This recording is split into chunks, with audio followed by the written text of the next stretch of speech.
네, 제가 여러분들한테 풀어드리려고 지금 이쪽에 수치는 다 이미 적어 놓은 상황입니다. 그래서 보면 여기서 이제 concentration C 같은 경우는 K, T 플러스 B로 나타내야 되는데 이 데이터를 통해서 나타내려 그러면 이게 우리 최소 자승법을 이용하면 되죠. 그래서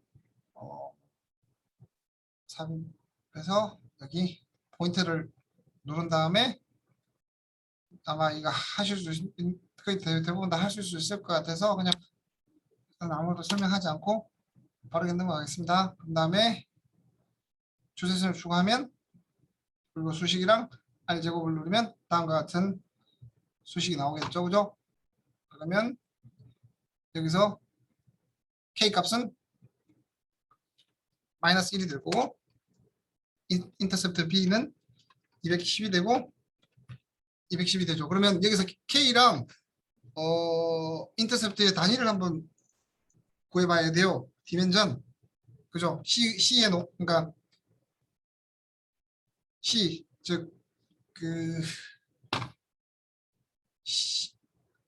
컨센트레이션 농도가 밀리그램으로 나타냈으니까 뭐 우리가 보통 농도라 그러면 몰 퍼 리터, 그램 퍼 리터라긴 하지만 여기서는 지금 밀리그램으로 나타냈잖아요.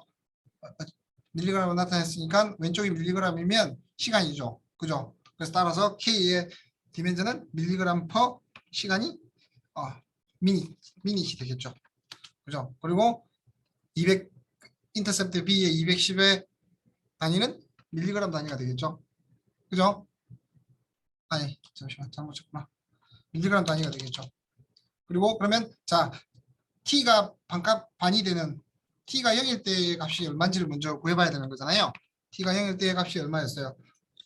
이 식에서 그러니까 T, X가 이게 T니까 0이 되면 T가 210이었죠. 그죠? 그러면 210의 반이면 115가 되는 포인트를 아니 115가 맞나? 아니구나. 105가 되는 포인트를 찾으면 되죠. 그죠?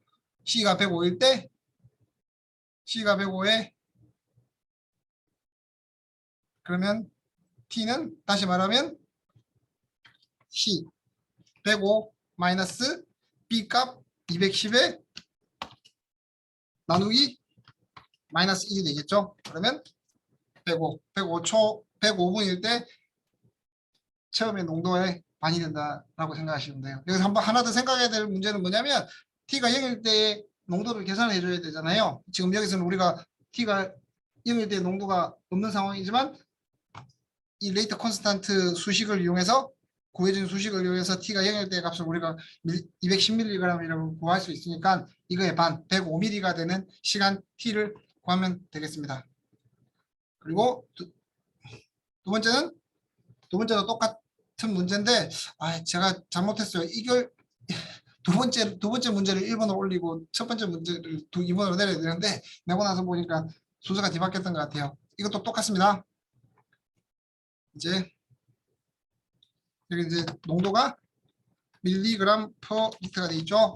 똑같이 한번 쭉 그려보도록 하겠습니다. 그냥 여기서 포인트 그리고 데이터를 집어넣은 다음에 그리고 확인한 다음에 포인트를 연결하는 주세선을 추가하고 수식을 차트에 표시하고 R 제곱값을 나타내면 이렇게 됩니다. 그죠? 그러면 여기서 A 값이 마이너스 0.9457이 되죠. 그리고 뭐 여러분들이 소수점 자리를 더 높일 수도 있고 더 낮출 수도 있긴 하지만 지금 제가 지금 세팅한 대로 하면 이렇게 나타내주고 B 값은 98.651이 되겠죠. 그리고 R 제곱은 0.9985. 여기서 R 제곱이 중요한 게 뭐냐면 우리가 R 제곱이 제가 주로 사용하는 그러니까 뭐라 그래야 되나 뭐 물질의 농도를 재거나 아니면 단백질의 농도를 재거나 단백질의 액티비티를 재기 위해서 서브스트레이트의 농도를 재거나 할 때는 수치를 가지고 뭐 제가 얻은 데이터를 가지고 이런 리니어 커브를 그려봤을 때 0.999 이상이 나오지 않으면 R제곱이 0.99 이상이 나오지 않으면 제 실험 자체가 좀 잘못됐다라고 생각을 해요. 그렇게 쭉 그러니까 어찌 보면 개개인의 기준인데 아마 제가 알기로는 식약처 같은 데서도 혹시나 뭔가 이런 그 최소 자승법이 필요할 때는 R 제곱이 0.99 이상이 돼야만 어느 정도 믿을 수 있다고 생각하지 그 밑으로 내려가면 이 구간은 뭔가 리니어한 구간이 아니고 아니거나 실험을 뭔가 중간에서 잘못했다라고 생각을 할 수 있게 돼요. 그래서 여러분들 R 제곱은 웬만하면 R 제곱이 0.99 이상이 되게끔 만드는 게 중요하다라고 생각을 하시면 될 것 같아요. 그리고 계속 이제 디멘전을 한번 보면 여기 타임은 지금 여기 시간은 미닛이죠. 뭐 대부분 다 미닛이니까 미닛이라고 하면 여기서 A 같은 경우는 Y 잠시만요. Y가 C 농도가 되겠죠. AX 플러스 B라고 할 때 C의 농도가 밀리그램 퍼 리터잖아요. 그죠? 그러면 B도 단위가 같아야겠죠? 그죠? 밀리그램 퍼 리터. 그리고 A 같은 경우는 전체가 AX가 밀리그램 퍼 리터가 돼야 되고 X는 시간이잖아요. 지금 현재 우리가 X축을 T로 놨으니까 미닛이었잖아요. 그래서 다시 말하면 밀리그램 퍼 리터 퍼 미닛이 되겠죠. 그죠? 그래야 이렇게 돼야 AX가 밀리그램 퍼 리터가 되고 C와 AX와 B가 다 밀리그램 퍼 리터가 되기 때문에 이렇게 디멘전을 한 번씩 생각해 보시는 구해보는 게 좋습니다. 왜 제가 계속 여러분들한테 그 수학 단위가 나오게 되면 수학식을 뭐 이렇게 풀거나 뭔가 수식이 나오면 단위 디멘전을 강조하는 이유가 뭐냐면 나중에 이해할 때 디멘전이 양쪽이 다 맞지 않으면 이 수식은 잘못된 거고 뭔가 내가 생각을 잘못하고 있다라고 생각을 하시면 돼요.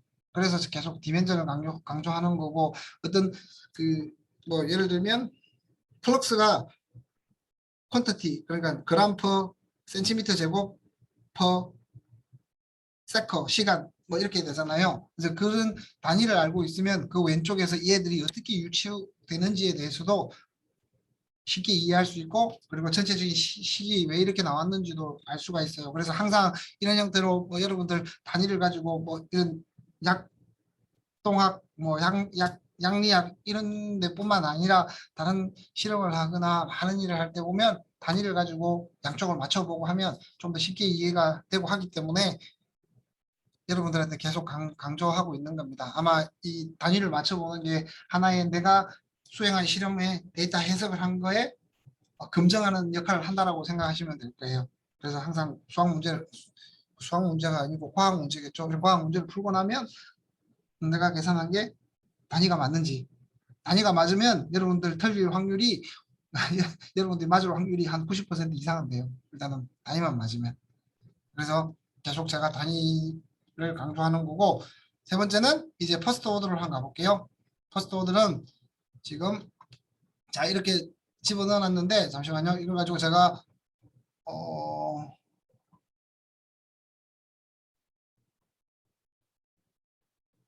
똑같이 최소 자승법을 통해서 그림을 그리게 되면 뭔가 모르게 직선이 안 나오죠. 그죠? 근데 조금 전에 말했듯이 0.99가 안 되면 얘들은 리니어하지 않다. 그 식에서 리니어하지 않다라고 생각할 수 있다 그랬잖아요. 그죠? 그러니 영차 오더에서는 영차 방정식에서 리니어하지 않다라고 생각하시면 될 것 같아요. 그래서 지금 제가 뭐 적어주긴 했지만 여기서 퍼스트 오더 프로세스라서 지금 수식이 어떻게 되냐면 C는 C0 E에 마이너스 KT가 되는 상황이죠. 그죠? 그래서 얘들을 풀어헤치면 어떻게 되냐면 다시 풀어헤치면 로그의 C는 로그의 C0 마이너스 KT가 되겠죠. 그죠? 그죠? 그러면 로그 ln C를 Y로 생각하고 ln C를 y로 생각하고 그리고 t를 x로 생각하고 해서 한번 계산을 해보도록 할게요. 그러면 지금 제가 계산 다 해놨는데 로그 b 여기가 같이 보면 c 컨스탄트고 컨스탄트가 되겠죠. 여기는 t가 될 거고 그렇게 되면 여기서 로그 c 값이 y가 되겠죠. 그죠? 그러면 이 y 값을 통해서 다시 그리기를 하면 그 다음에 x 값을 맞춰주고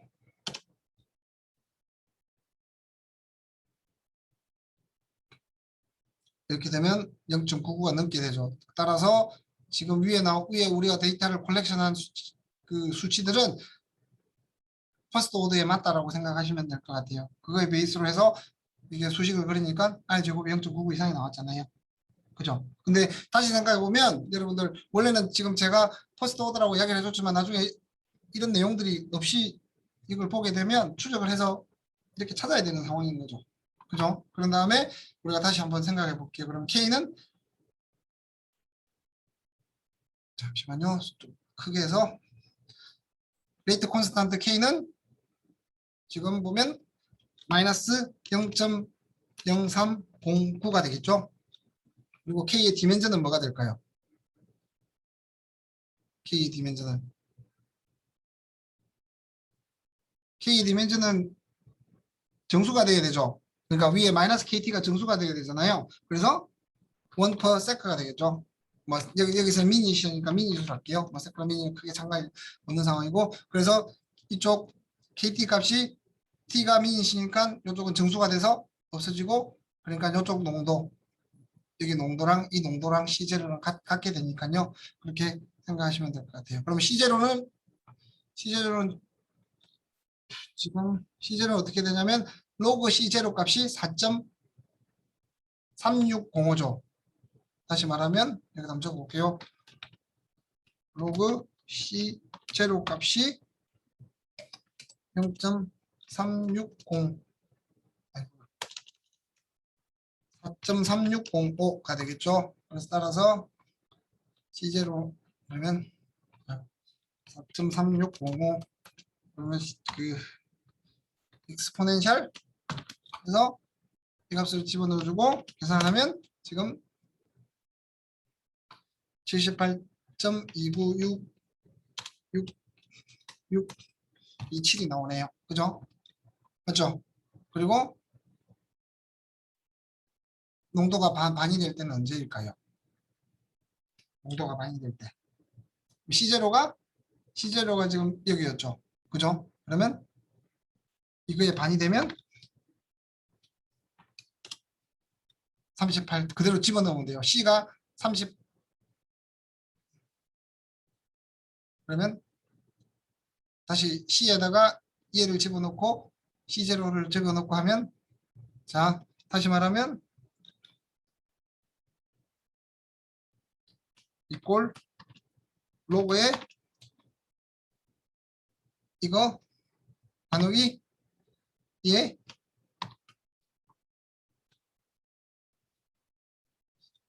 얘는 얘에다가 전체에다가 잠시만요. 죄송합니다. 아이고. 이 전체에다가 나누기 마이너스 KT를 하면 되죠. 마이너스 K가 0.0309 이렇게 해서 계산을 하면 이렇게 나오는 거죠. 그래서 22.43미닛이 43미닛이 반감기가 되게 되는 거죠. 어렵지 않죠? 그리고 여러분들 중에 그냥 얘들을 가지고 이렇게 푼 사람들도 있더라고요. 얘들 저는 모르겠습니다. 제가 배울 때는 이거 1차로 다 변환해서 하라고 해서 다 변환을 했었는데 여러분들은 이 엑셀 아주 훌륭한 엑셀을 이용해서 그냥 쭉 최소 산성법을 이 로그 함수 자체를 가지고 하신 분들도 있더라고요. 그렇게 계산해도 됩니다. 근데 저는 예전에 배워가지고 너무 오래전에 배워가지고 이 방법밖에 몰라요. 근데 그 사이 엑셀이 많이 발전해가지고 여러분들이 그 방식을 사용해도 뭐 크게 무관합니다. 그러면 좀 더 간단해지겠죠. 그리고 네 번째 문제는 네 번째 문제도 똑같습니다. 네 번째 문제는 네 번째 문제도 앞에와 똑같이 로그 값을 취하면 이렇게 되고 얘들을 가지고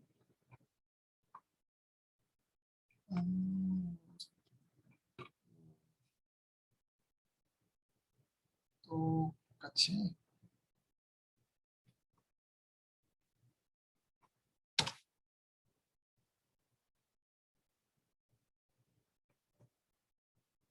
여기도 뭐 거의 아주 훌륭한 1이라는 수치가 나왔네요. 그러면 자 이제 펑션이랑 드로우를 그려야 되는데 이 펑션을 가지고 이야기할 수 있겠죠. 지금 얘들도 보니까 퍼스트 오드죠. 여기와 똑같이. 그래서 다시 변환해서 그림을 그려주면 되고 얘들은 잠시만요. 이게 퍼스트 오드니까 어떻게 되냐면 마이너스 dt분의 dc는 kc잖아요. c분의 1 dc에 dt를 인테그럴 하면 되죠. 그죠?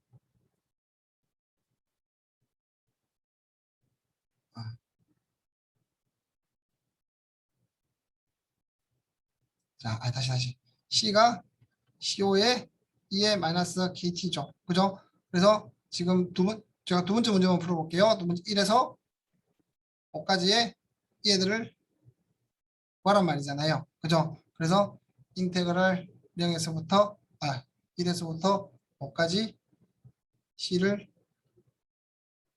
DT로 하면 이게 이제 여기 넓이가 되겠죠? 그리고 인테그랄 C0의 1에서부터 5까지 잠시만요. 1에서 5까지 2의 마이너스 KT DT가 되겠죠. 그러면 C0가 되고 마이너스 K분의 1이 되나요? 그냥 마이너스 K가 되나요?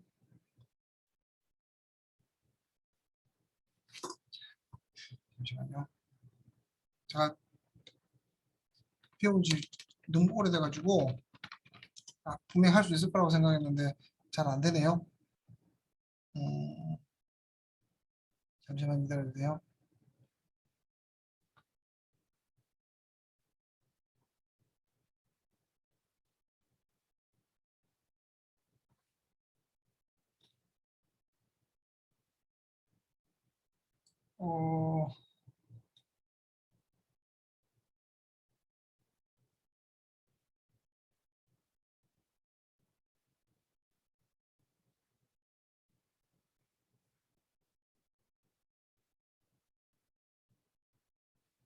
여기 있네요. 자, 다시 보면 죄송합니다. 여기서 지금 1분의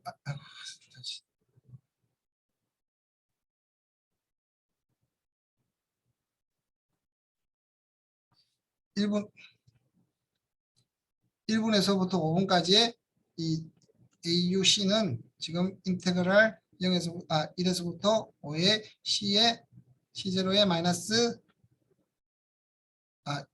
2의 마이너스 KT의 DT잖아요.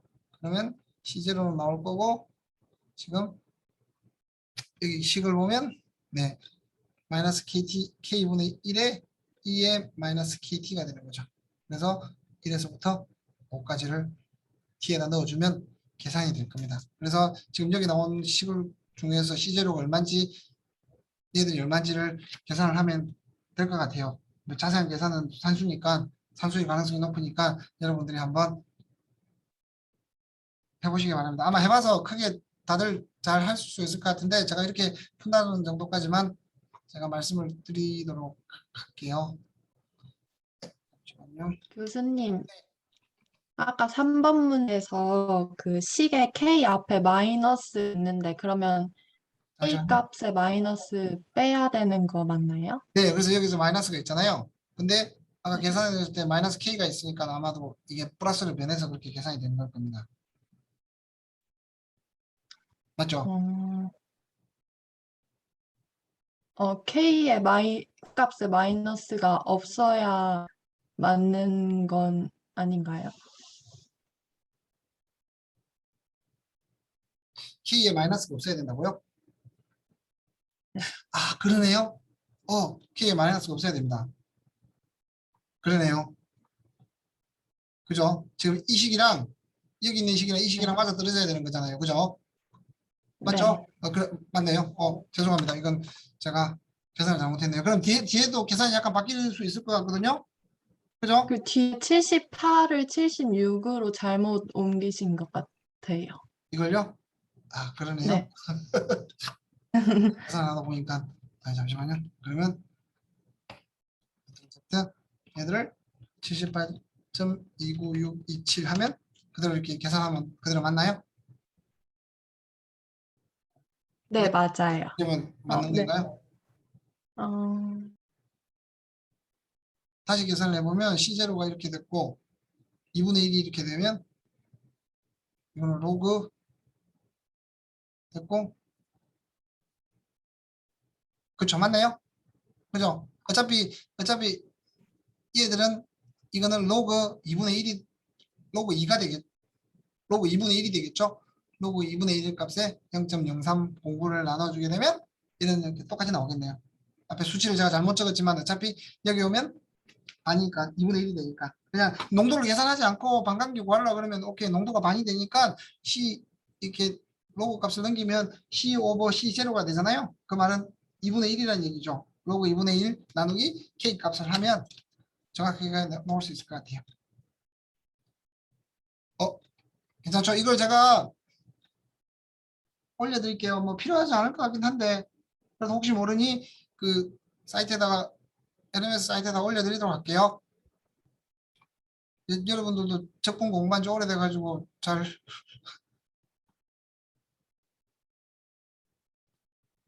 갈 것 같아요. 자, 그러면 오늘 수업을 하기 전에 일단은 다시 여러분들한테 지난 시간 했던 걸 지난 시간 했던 거에 대해서 한번 살짝 리뷰를 하고 복습을 해보도록 할게요.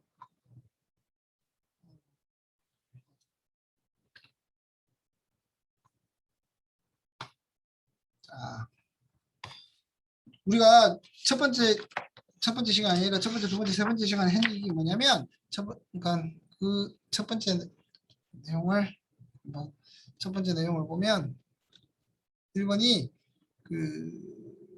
우리가 첫 번째 시간에 첫 번째 챕터에서 했던 대부분의 내용이 약물이 어떻게 어디로 흡수되느냐에 관한 내용이었어요. 그래서 맨 처음 알아본 게 우리가 멤브레인 뭐지 장이나 위 등에 있는 멤브레인의 구조에 대해서 알아봤잖아요. 이렇게 되고 쭉 가면서 리피드 바이어리어가 있고 뭐 단백질들도 있고 그게 뭐 위에 올라가 있는 단백질들도 있고 글라이칸도 있고라고 알아봤었고 그리고 나서 그 다음에 했던 게 이제 한 5가지 종류의 5가지 아니 2가지 종류 크게 2가지 종류 수동 수송 수동 확산 능동 수송에 대해서 알아봤었죠. 이렇게 돼 있으면 리피드 바이리어를 통해서 이렇게 가는 그냥 단순 확산이 있고 이렇게 단백질 사이에 구멍이 뚫린 대로 쭉 들어가는 게 있고 그리고 이쪽에서 단체인 단백질을 통을 받아 들어가는 게 있고 얘들은 수동 확산인데 농도차가 얘들을 움직이게 하는 거라고 얘기했죠. 그죠? 그래서 수동 확산이라는 이름이 붙었고 능동 수송 같은 경우는 1차가 있고 2차가 있었어요. 1차는 ADP로 만들어 나오는 에너지를 이용해서 옮기는 거고 2차 능동 수송은 뭐 소듐이라든지 포타슘의 그 차를 이용해서 옮기는 거죠. 그죠? 근데 얘들 두 개는 능동수송인데 이쪽이 농도가 높다고 하더라도 바깥쪽보다 얘들이 에너지에 의해서 우리가 생각하는 농도가 높은 데서 농도가 낮은 대로 움직이는 게 아니라 그 반대로 약물을 옮길 수 있다라는 걸 보여주는 능동수송이 이렇게 되고 수동 확산이 이렇게 됩니다. 그러니까 이 두 개의 차이는 뭐냐면 일단은 농도의 차이 그리고 이 농도의 차이에 의해서 높은 데서 낮은 데로 움직이는 거지.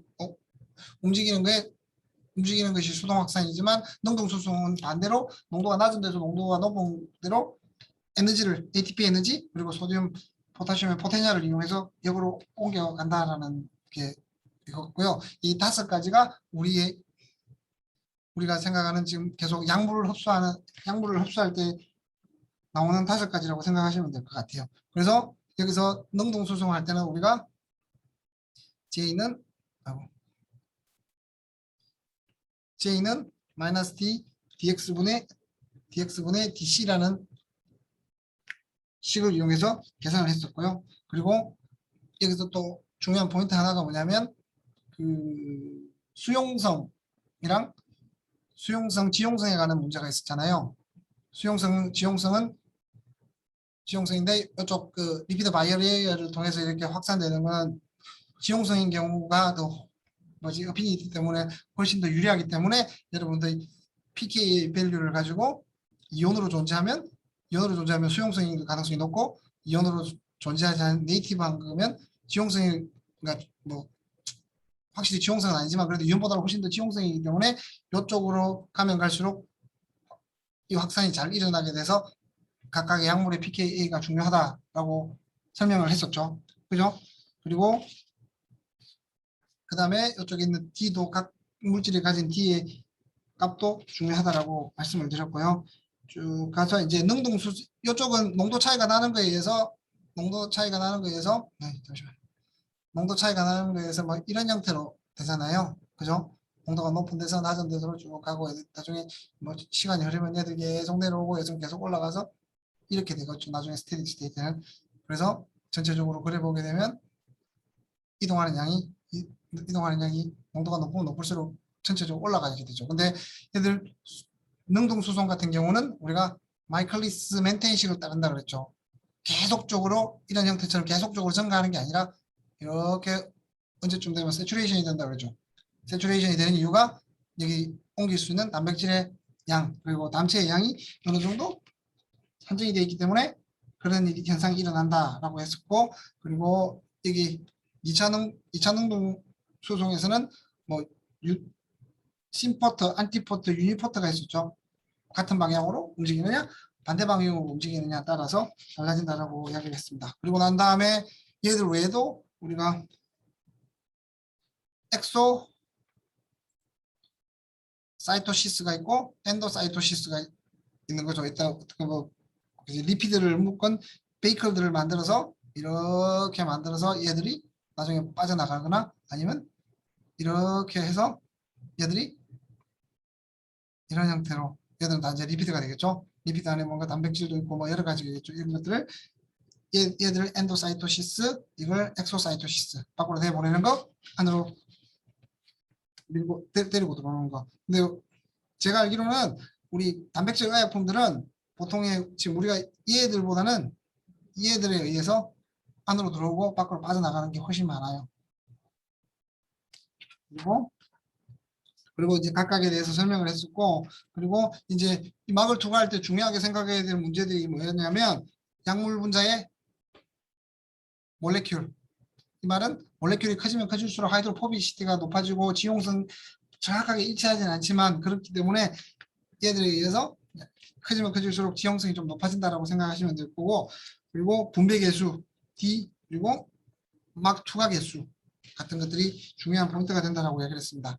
그래서 이건 이제 미세한 관점에서 약물이 어떻게 흡수되는지 분자적인 관점에서 어떻게 약물들이 멤브레인을 왔다 갔다 하는지 멤브레인에 흡수가 되는지를 생각했는데 이제는 그보다 조금 더 넓은 범위로 생각을 해보면 우리가 위장관 그러니까 위로부터 시작해서 소장, 내장으로 흡수된다 그랬잖아요. 그러니까 위 같은 경우는 pH가 너무 낮아서 뭐 2.2 정도라고 정확하게는 모르겠는데 pH가 2.2 정도라고 해서 이 위에서 머무르는 시간이 중요하다 그랬죠. 위에서 오래 머무르게 되면 우리의 약물들이나 이런 것들이 그냥 분해될 가능성이 높기 때문에 이게 가장 중요한 포인트고, 소장은 우리가 육모가 워낙 많기 때문에 가장 뭐라 그랬죠? 그 우리의 약물들이 가장 흡수가 많이 되는 장소가 소장이라고 생각하시면 될 것 같아요. 그리고 육모 때문에 흡수할 수 있는 넓이도 훨씬 더 넓었잖아요. 그죠? 그리고 대장 같은 경우는 약간의 이 뭐지, 소장보다 육모가 적고 분비물을 분비하는 역할을 좀 더 많이 하고, 그렇다고 해서 아예 뭐 약물을 흡수하지 못하거나 그런 건 아닙니다. 그래서 그렇지만 소장이 가장 많이 흡수를 한다라고 생각을 하시면 될 것 같아요. 그리고 여기서 이제 중요한 또 포인트들이 뭐냐면,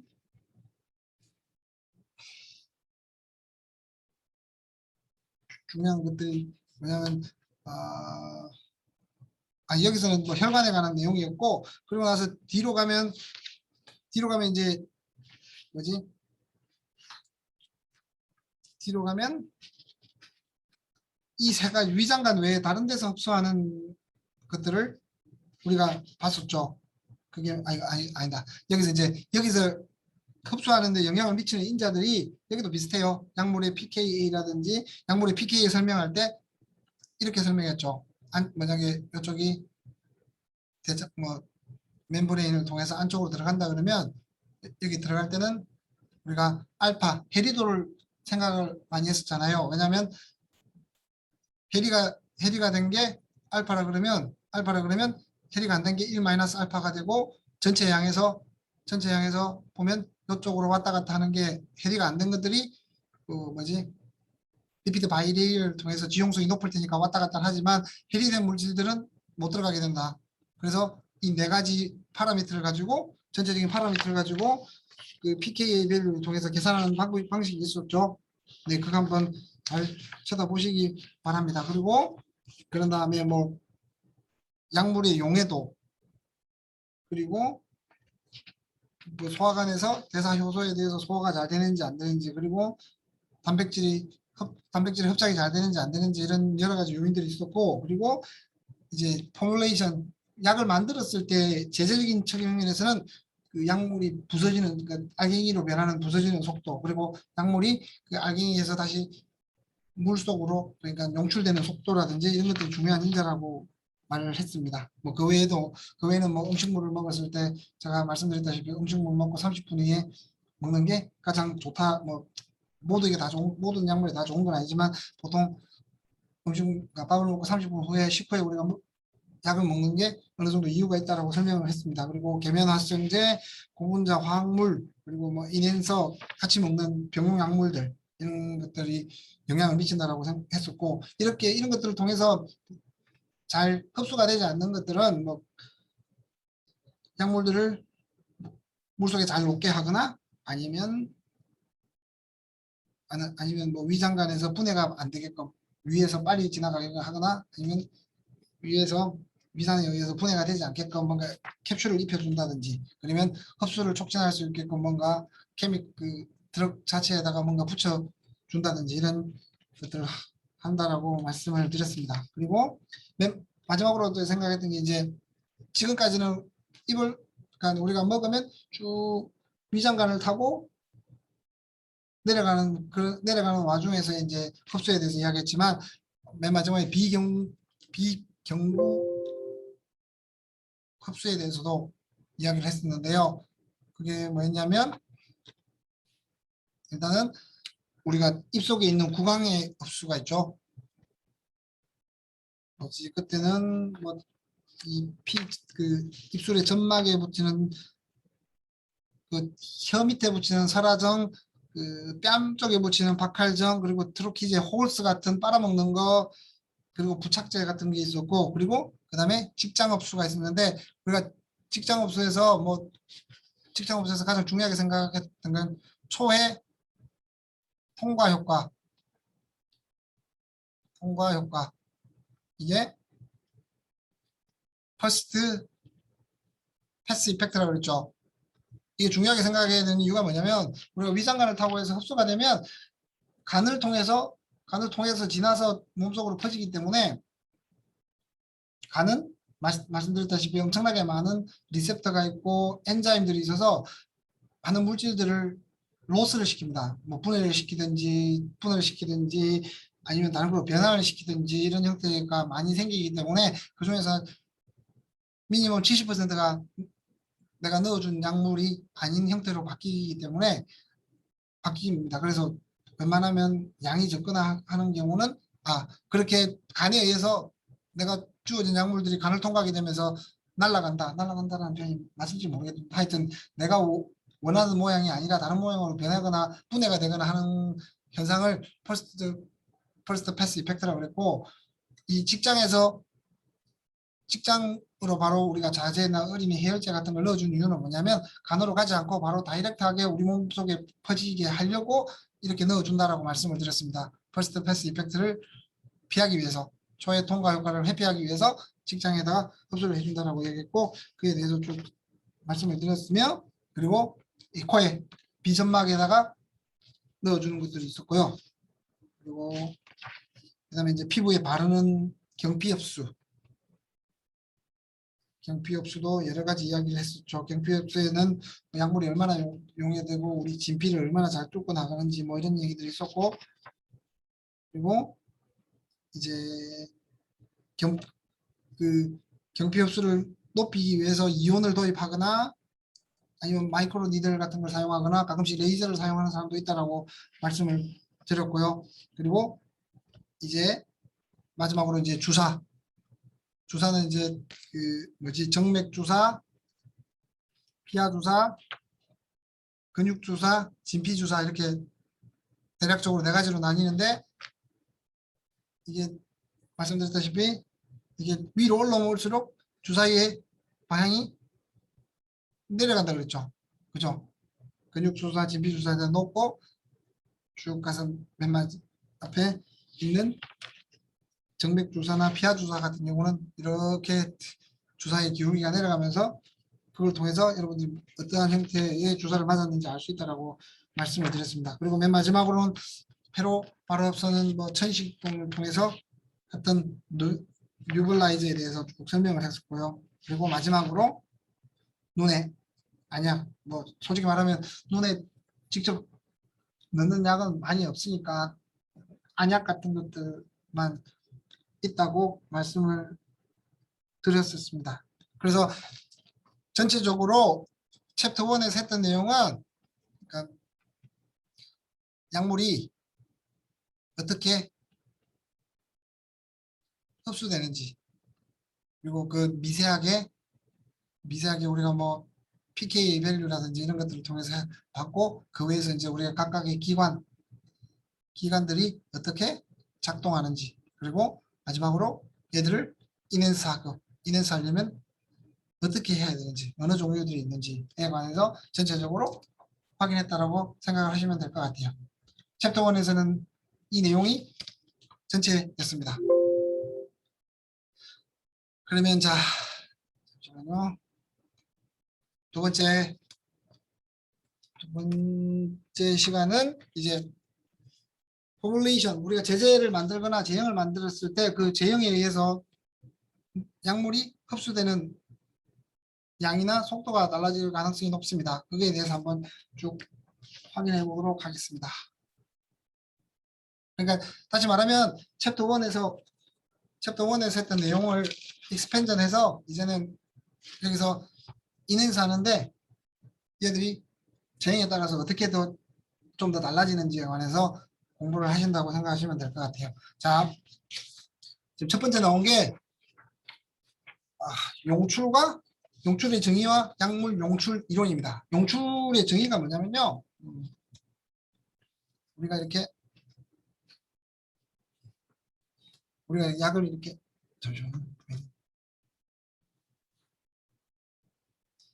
우리가 약을 이렇게 먹게 되면 안쪽에 뭔가 많을 거잖아요. 그죠? 약도 있을 거고 뭔가 뭐 같이 넣어준 것도 있을 거고 이런 게 많을 건데 용출이란 말은 이 약물들이 점 찍어 있는 이 약물들이 우리 혈관이나 우리 장 속에 있는 물, 우리 몸속의 물은 한 70%, 80%가 물이잖아요.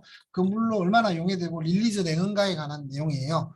그래서 다시 말하면 바디 플루이드 대부분이 물이겠죠. 우리 몸에 피가 될 수도 있고 뭐 몸속에 있는 점막이 될 수도 있겠지만 우리 바디 플루이드에 그 약물이 녹게끔 알갱이에서 릴리즈 되는 것들을 디솔루션이라고 하고 우리말로 용출이라고 이야기를 합니다.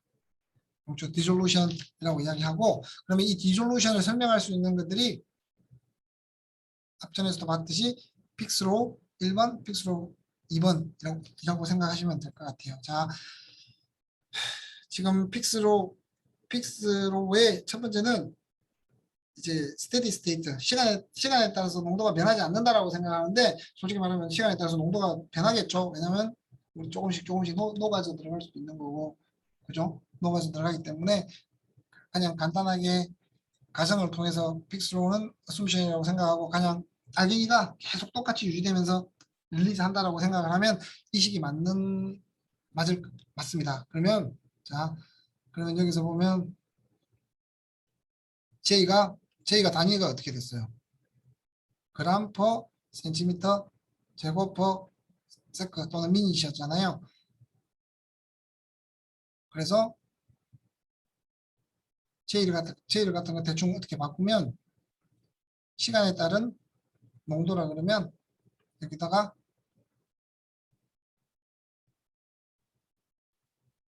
A를 곱해줄 수 있겠죠. 왜냐하면 이게 농도고 얘가 시간이라고 하면 그냥 센티미터 제곱은 A가 될 거잖아요. 여기서는 S라고 했네요. S라고 해봅시다. 그런 다음에 DT분의 DM의 S는 DX분의 DC DX로 해서 이렇게 쭉 해주면 그러면 DT분의 DM은 대략적으로 추측하는 겁니다. X의 두께가 DX가 H가 되겠죠. 얘들을 상수라고 치면 일정하다고 이야기했잖아요. 픽스로 퍼스트 로우에서는 그러면 H가 이렇게 나올 거고 D가 있을 거고 그리고 S 여기서 나온 S가 있을 거고 그럼 C의 농도차라고 생각하시면 될 것 같아요. 그러니까 정확하게는 아니지만 대략적으로 생각해가지고 추측해보면 이렇게 유추가 된 거라고 생각하시면 될 것 같아요. 다시 말하면 여기서 나온 첫 번째 스테디 스테이트 시간에 따라 농도가 변하지 않는다는 가정을 가지고 계산해 봤을 때 이러한 형태가 나온다라고 생각하시면 될 것 같아요. 이걸 노이에스 위트니 이퀘이션이라고 이야기해요. 그냥 픽스로의 일종이라고 생각하시면 될 것 같습니다. 근데 자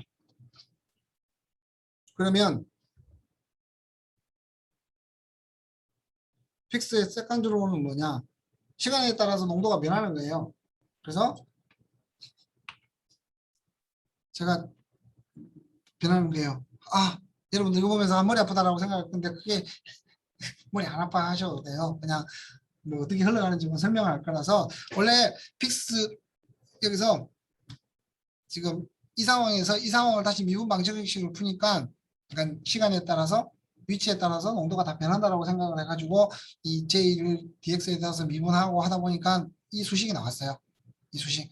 그래서 이 수식이 나왔는데 얘들을 픽스의 세컨드 로우라고 하고 퍼스트 로우랑 다른 건 시간에 따라 농도가 변한다는 가정을 시간에 따라 농도가 변한다는 텀이 이 시간에 들어가 있는데 그 식을 계산해 보니까 유추해 보니까 이렇게 된다는 거예요.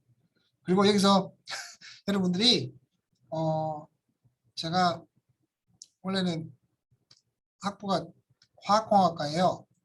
그래서 열전달, 물질전달, 유체역학을 각각 한 학기씩 배워요. 근데 얘들이 열전달할 때 가장 많이 나오는데 이 이케이션 하나로 거의 한 학기를 배웠다고 생각하시면 한 학기는 좀 심하고 반 학기 이상을 이 이케이션을 설명하고 가정을 세우고 그걸 계산하고 그러면 열이 어떻게 전달될지를 설명하는 그런 것들을 한 반 학기 이상을 배웠었어요. 그래서 여러분들한테 이걸 여러분들한테 솔직히 필요도 없는 상황이고 여러분들한테 말씀을 드리고 싶은 이유는 뭐냐면 이렇게 디퓨전이나 심필름 같은 경우에 계산을 하면 이런 형태가 나와요. 이것도 알 필요가 없어요. 그냥 어떤 특정한 가정을 달리 해주면 이 식의 솔루션은 다 달라진다라는 정도까지만 알면 돼요. 그래서 디퓨전은 슬랩은 뭐냐면 이렇게 되겠죠. 이렇게 됐는데 위쪽에다가 여러분들이 유니폼하게 소듐 이온을 깔았어요. 그러면 얘들이 시간에 따라서 어떻게 이 안에 파고드는지를 계산한 게 이거예요. 이걸 이 방정식을 통해 가지고 여기서 들어가는 과정을 통해서 푸니까 이렇게 나온 거예요. 그리고 틴필름이면 이게 아주 거의 없다라는 얘기잖아요. 그러면 여기서 이제 필름의 그러니까 슬랩의 두께 H가 사라졌죠. 그죠? H 틈은 없다고 생각해서 계산하니까 이렇게 나온 거예요. 그래서 이게 중요한 게 아니라 제가 말씀드리고 싶은 건 이거예요. 이 그래프예요. 이 그래프가 뭐냐면 다시 여러분들이 우리가 배우고 있는 그 약물 전달학에서 보면 이렇게 만약에 이렇게 우리가 약이 들어있어요. 어떻게 TK 농도가 일정하게 있다고 생각하고 시간에 따라서 달라질 거잖아요. 어차피 이게 줄어들 가니까. 그래서 이 벽면 다시 말해서 우리의 약물의 벽면을 이렇게 그러니까 크게 봐서 이렇게라고 봅시다. 그러니까 일직선으로 봅시다. 그러면 각각의 농도가 계산해 보니까 디퓨전인가 시간에 따라서 이러한 형태로 돼요. 그러니까 이쪽은 약물 쪽이고 이쪽은 그냥 피라고 생각하시면 약물 주변에 있는 약물 큰 알갱이 주변에 있는 약물의 농도가 변화가 위치에 따라서 이렇게 변한다고 생각하시면 돼요. 그리고 D에 따라서 시간에 따라서 이렇게 좀 달라진다라는 형태라고 생각하시면 될 것 같아요. 약간 우리가 맨 처음 그 수학 문제 풀 때 형태가 비슷하죠. 그죠? 익스포넨셜하고 느낌이 비슷하잖아요. 그죠? 그러한 형태로 생긴다는 것만 기억하고 있으면 돼요. 크게 중요하지 않고 풀 필요도 없고 그냥 농도에 따라서 달라지기 때문에 시간에 따라서 농도가 달라지기 때문에 그 약물 우리 제재한 알갱이 주변의 농도는 아래와 같이 변한다 정도까지만 이해하고 있으면 될 것 같아요. 그리고 그 나머지의 모든 수식을 유추하고 계산하고 하는 건 여러분들이 할 일이 아니라 뭐 테이블로 다 돼 있으니까 크게 걱정 안 하셔도 될 것 같아요.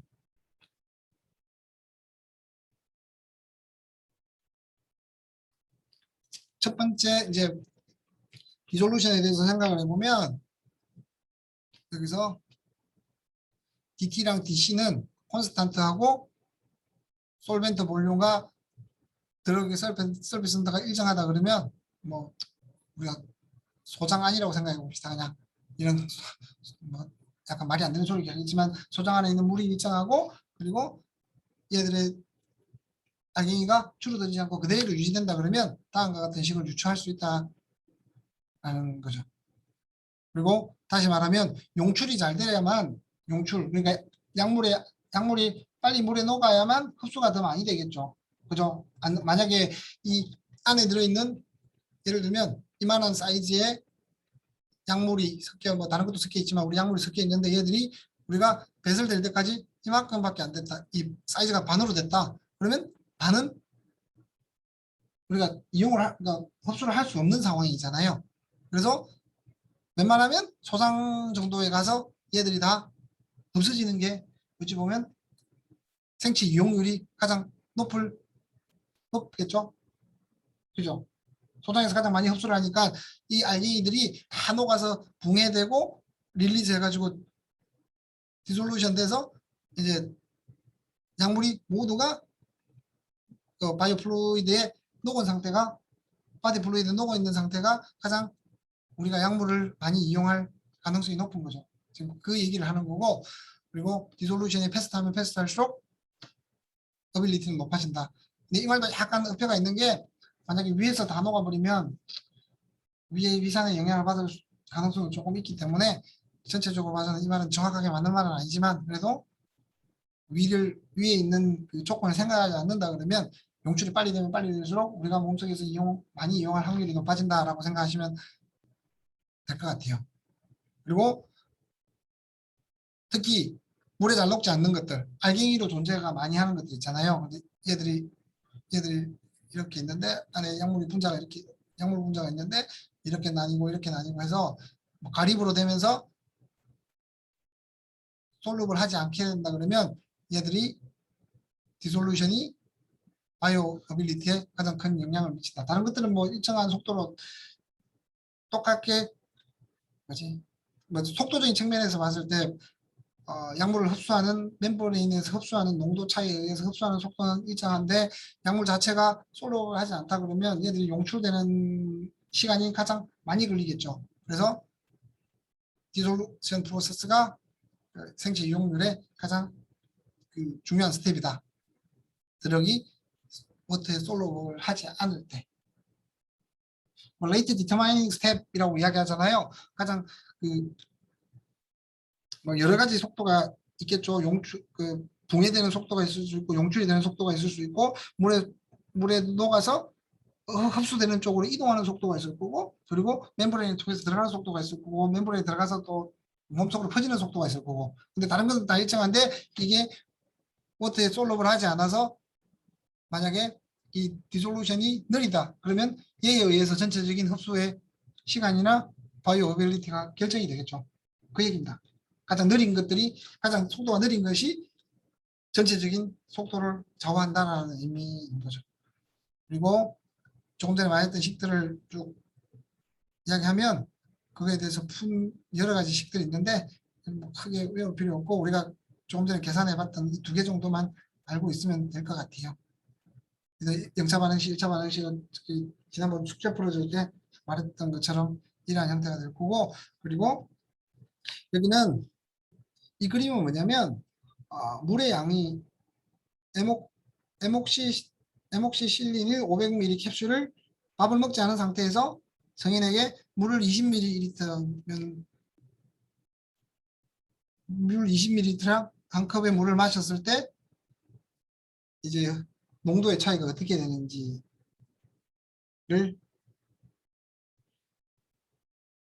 설명한 건데 이 뭐 정확하게 이 두 개를 설명하려고 하면 다른 설명도 있을 수 있겠지만 에목시실린 같은 경우는 물이 250ml 들어가면서 얘들이 위체류 시간을 낮춰주고 눈과 동시에 얘들이 증가하면 벌크의 농도가 낮아질 거잖아요. 그죠? 지금 C 벌크가 CT로 나타나는데 벌크의 농도가 낮아지면 얘들의 이 델타의 차이가 크겠죠. 델타 C의 차이가 커지겠죠. 그래서 속도가 좀 더 빨라진다. 용출 속도가 빨라져서 용출 속도가 빨라지기 때문에 피 속에 훨씬 더 많이 있다라고 설명을 할 수가 있어요. 그러니까 이 식에 의해서 이 식을 생각해 보면 물이 많이 들어가게 되면 농도 차이가 물이 많이 들어가게 되면 농도 차이가 더 나게 되고 그래서 속도가 빨라진다라는 거고 그게 부가적으로 물을 먹으면 위산을 빨리 통과할 가능성이 높으니까 위산이 많은 곳을 빨리 통과할 가능성이 높으니까 아래 오른쪽 그림과 같이 250ml의 물을 마셨을 때 피에서의 아목실린 농도가 더 높다라고 생각을 할 수가 있습니다. 그러면 약물의 용출 속도, 디솔루션 레이트에 영향을 미치는 것들이 뭐가 있을지에 대해서 한번 쭉 생각을 해보면 첫 번째, 물리화학적인 특성이 첫 번째일 수 있습니다. 형태, 폴리모피즘, 이 아모포스라는 단어를 배웠어요? 그냥 배웠으면 배웠다 그러고 아니면 엑스하시면 돼요. 몰라요? 자,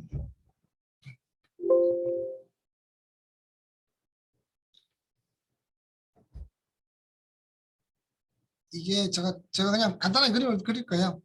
우리가 NaCl 같은 경우는 NA가 있고 CL이 있고 CL이 있고 NA가 있고 이렇게 정육면체 형태로 계속 이렇게 구조가 되잖아요. 그죠?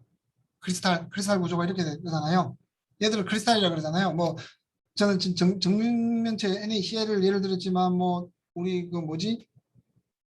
그 벌집 모양으로 구조를 가지고 있는 것도 있고 뭐 이름이 이상한 여러 가지 구조가 있어요. 근데 얘들은 뭐냐면 이 한 단위 한 단위가 계속적으로 똑같이 그러니까 수만 개, 뭐 수천만 개가 연결되어 있는 그런 형태를 내는 게 크리스탈이라고 이야기를 하고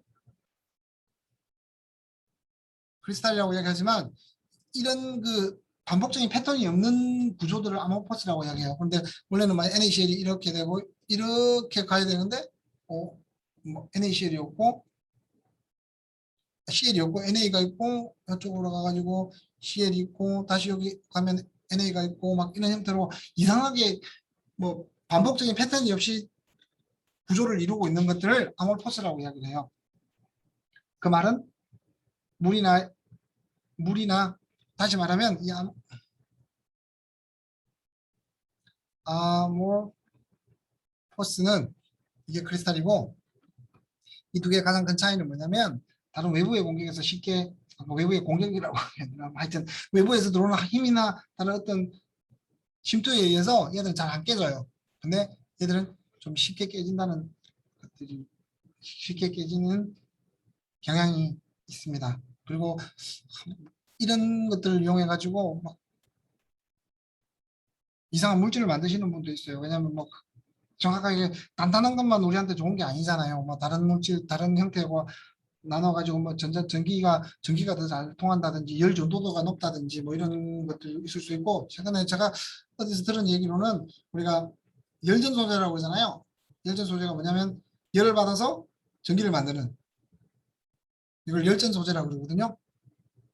열전 소재라고 그러는데 열전 소재나 이런데 이런 아몰포스 형태가 많이 연구가 되고 있는 걸로 알고 있습니다.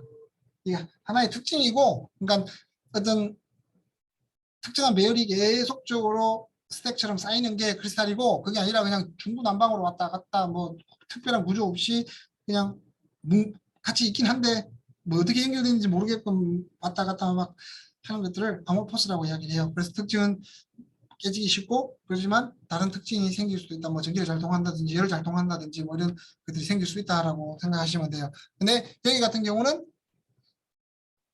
여기서 만약에 생각을 해보면 여기서 우리가 배우는 데서 생각해보면 이는 좋은 걸 수도 있어요. 빨리 잘 녹아요. 왜냐면 조금 전에 말했듯이 외부의 힘이나 열에 약하다 그랬잖아요. 근데 물이 들어오게 되면 얘들이 훨씬 더 빨리 부서지고 녹거든요. 그래서 어떤 측면에서는 뭐 빨리 녹고 빨리 용해돼야 된다 그러면 얘들이 좋을 거고 아니다. 우리는 천천히 내려가서 소화기관에서 다 녹을 수 있으니까 크리스탈로 형태로 돼야 된다 그러면 크리스탈이 좋은 거죠. 그래서 꼭 여기서 형태가 결정이 좋은 게 무결정, 아모포스가 더 크다라고 이야기한 거는 물에 의해서 우리 몸속에 물이 70, 80%니까 물에 의해서 빨리 디솔루션이 된다라고 생각하시면 될 것 같아요. 그리고 특이하게 뭐 지금 예시를 하나 들어놓긴 했는데 에리스로마이신 에스톨레이트는 반대래요. 결정 구조가 있는 게 더 빨리 녹는데요. 왠지에 대해서는 설명 안 했는데 오른쪽에 보는 게 구조인데 이게 그 항생제의 일종일 거예요. 제가 이걸 어떻게 다 아세요? 외우세요라고 물어보는 사람이 있는데 지금 여기 있는 이 모양이요. 이런 화학적 구조가 항생제가 이런 화학적 구조를 많이 가지고 있어요. 그러니까 항생제 전체가 이런 구조를 가지고 있다기보다는 이런 구조를 가지고 있는 것들이 항생제가 아주 많아요. 그래서 이게 그냥 추측상으로 이전의 경험상으로 항생제 일종이구나라고 생각을 하고 있습니다. 그리고 다른 물질을 섞게 되면 달라집니다. 결정하기 달라집니다. 제가 대표적인 걸로 제가 혹시나 여러분들이 보여주려고 찾아놓은 게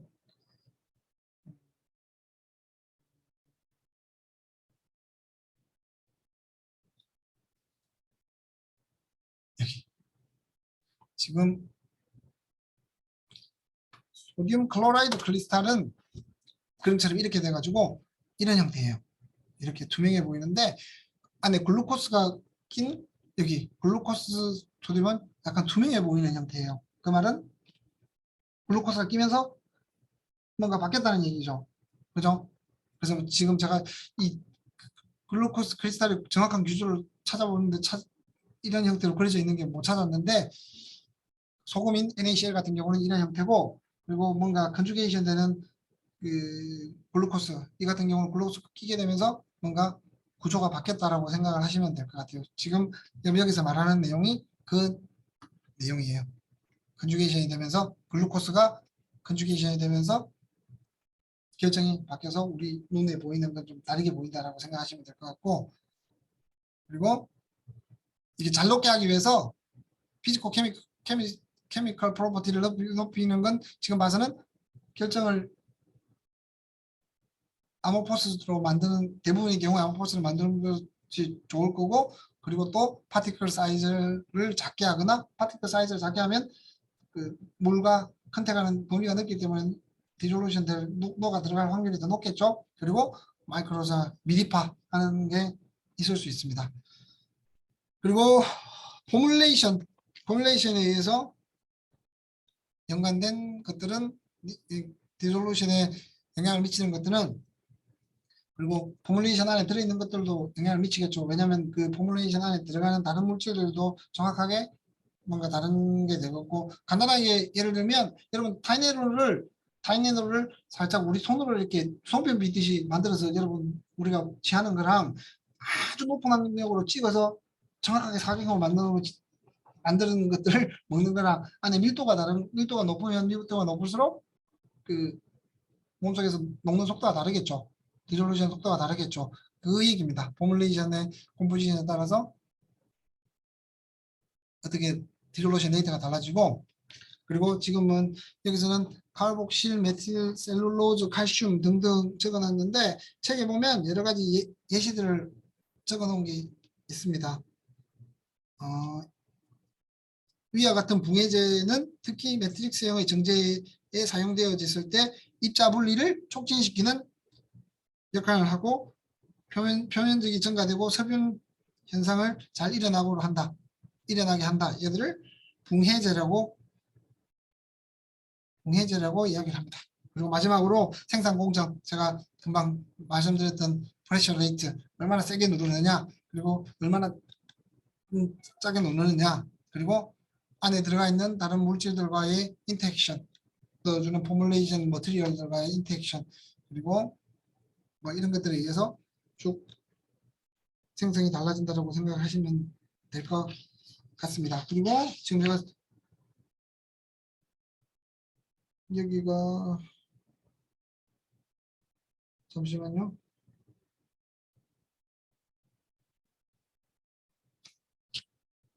그리고 제가 이걸 왜 스테아릭 마그네슘이라는 얘기는, 얘 같은 경우는 그 많이 들어가면 많이 들어갈수록 물에 녹는 속도를 줄이는 역할을 하는 것들이에요. 그러니까 붕해제랑 반대가 되겠죠. 근데 뭐 구조를 봐서도 여러분 그런 생각이 들죠. 왜냐면 이 하이드로포빅한 부분이 많잖아요. 이쪽 부분이냐, 이쪽 부분은 물에 잘 녹겠지만 이쪽은 영 안 녹는. 그래서 붕해를 디솔루션을 늦게 시키겠죠. 이게 이거 비슷하게 가장 대표적인 게 뭐예요? 리피드 바이레이가 있잖아요. 그죠? 얘들은 같이 이렇게 탄소가 연결되어 있고, 이쪽은 뭔가 하이드로필릭한 부분이고, 이쪽은 물에 잘 접촉하지만 이쪽은 물에 잘 녹지 않는 형태가 된다고 생각하시면 될 것 같아요. 그리고 그 다음에 제형, 그 모양, 그 약물의 모양이 영향을 미치는가에 대해서, 제형 흡수에 대해서 한번 알아보도록 하겠습니다. 타블렛은 그냥 우리 뭐 타이레놀 생각하시면 되겠죠? 타이레놀 생각하시면 될 것 같고,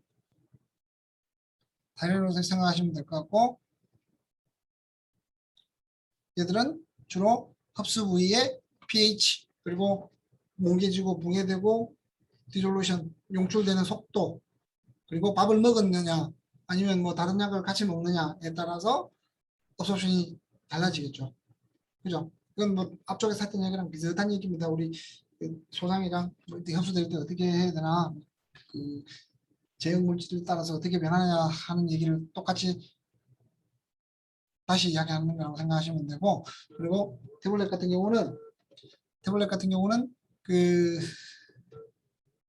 지금 우리의 약물 액티브 인그레디언트랑 그리고 첨가제들을 같이 넣어주는 거라고 생각을 하시면 될 것 같아요. 첨가제는 이제 제형물질이 되겠죠. 좀 오래 보존하게 하거나 뭐 아니면 약물의 흡수를 높여주기 위해서 높여주는 붕해제나 여기 말했던 이런 붕해제나 아니면 약물 협소를 좀 늦춰야겠다 싶으면 이런 것들을 넣어주는 게 되겠죠. 걔들을 파마수티칼 엑시피언트라고 이야기를 합니다. 첨가물들을 첨가물하고 우리가 원하는 드럭이랑 섞여 있다고 생각하시고 걔들을 압축해서 여러분들이 먹을 수 있게끔 만들어 놓은 거죠. 그리고 컴프레스 타블렛이랑 몰드 타블렛 이거는 무슨 말이냐면요. 방금 위에서 말했던 것처럼 눌리는 거거나 아니면 여기 어디다 구멍에다가 홀을 만들어 두고 여기다 부어서 마르면 되거나 이제 두 가지 방법으로 주로 만든다라고 말씀을 드릴 수가 있습니다. 그리고 이제 지금부터 말씀을 드릴 내용이 뭐냐면 자 그리고 이제 일단 제가 제형 코드라는 걸 한번 볼게요. 위에 보면 저도 이 제형 코드를 여러 군데서 많이 찾아봤는데 이게 가장 보기 좋을 것 같아요. 자 이게 아마도 시각처에서 제시한 제형의 종류예요. 지금 보시면 대분류 1번부터 10번, 뭐 30번, 40번대, 50번대, 99번대 뭐 이렇게 돼 있어요. 그리고 소분류도 중분류, 소분류 다 나눠져 있어요. 그래서 엄청나게 많은 종류의 약물의 형태가 있다고 생각하시면 될 것 같은데 자 이런 형태를 좀 더 세분화해 놓은 게 여기 웹사이트에 있는 거라고 생각하시면 될 것 같아요. 그러니까 엄청나게 많은 종류의 약물의 모양이 있다라고 생각하시면 될 것 같고, 근데 그 중에서 이제 우리가 약물도 좀 뭐라고 해야 되나, 그냥 이제 가장 원초적인 약물은 우리가 원하는 약물을 그냥 그대로 스키즈 해가지고 그냥 먹는 거겠죠. 아니면 예전에처럼 그리고 뭔가 좀 제형이 발달했다 그러면 한약재처럼 달여서 먹거나, 최근에는 알약을 스키즈해서 이런 첨가제를 넣어서 스키즈해서 먹거나 아니면 캡슐 안에 넣거나 이런 형태가 되겠죠. 이제 그거에 따라서 약간의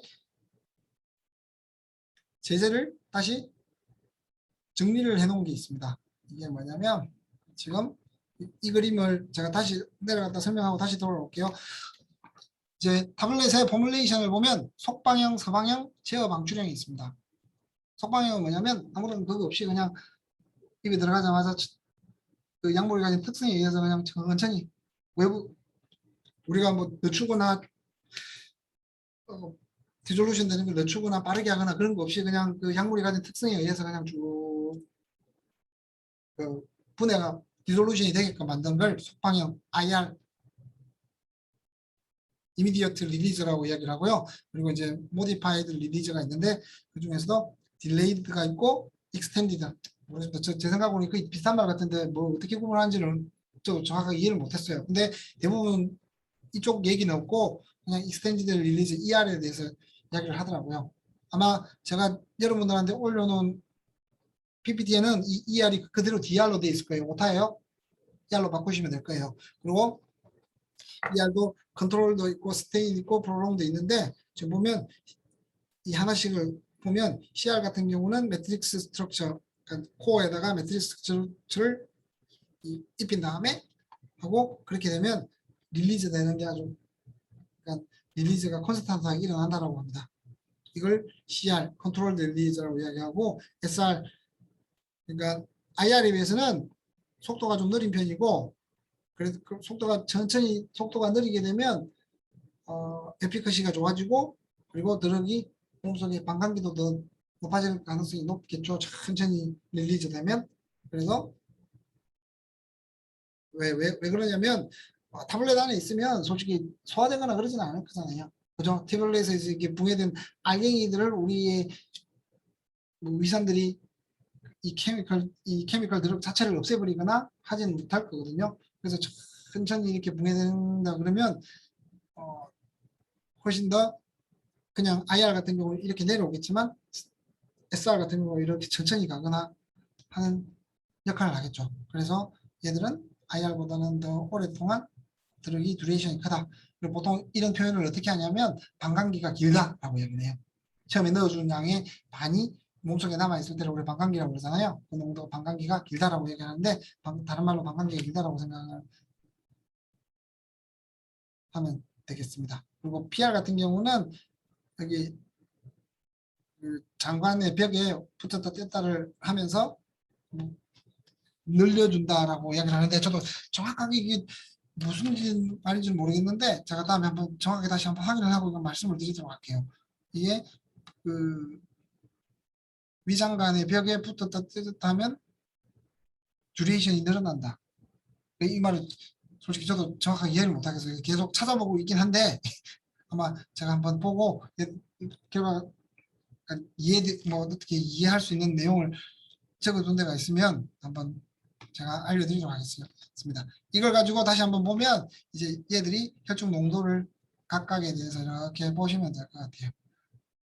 속방형은 그냥 일반형이라게 되겠죠. 쭉 올라갔다 쭉 내려가겠죠. 한번 쭉 빨리 풀어졌다가 소화되고 뭐 밖으로 나갈 건 밖으로 나가다 보면 이렇게 될 거고, 서방형 약간 익스텐전 서스테인드 약간 길어진 거라고 생각되고, 방출제형은 천천히 일정한 비율로 방출이 되잖아요. 그래서 긴 시간 동안 이렇게 된다고 생각하시면 될 것 같아요.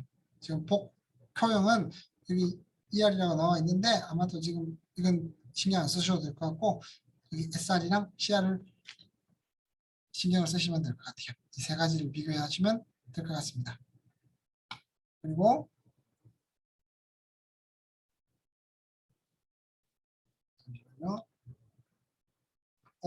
이 밑에 보이는 웹사이트에 가보면 좀 더 자세하게 설명이 되어 있으니까 한번 쭉 읽어보시면 간단하게 좀 더 이해를 쉽게 할 수 있을 것 같습니다. 그거 외에도 뭐 OR, GR 여러 가지 많은데 솔직히 구분하기가 쉽지 않을 것 같아요. 그냥 갖다 붙인 이름 같아서 저도 솔직히 이건 gastric distension preparation은 알겠어요.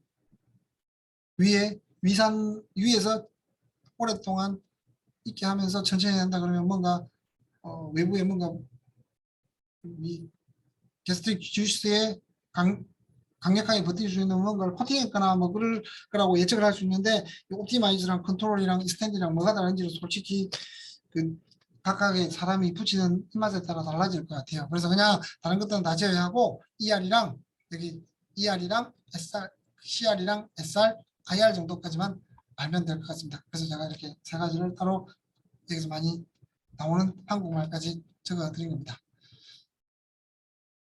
자, 15분 동안 쉬고 다시 30분에 시작하도록 할게요.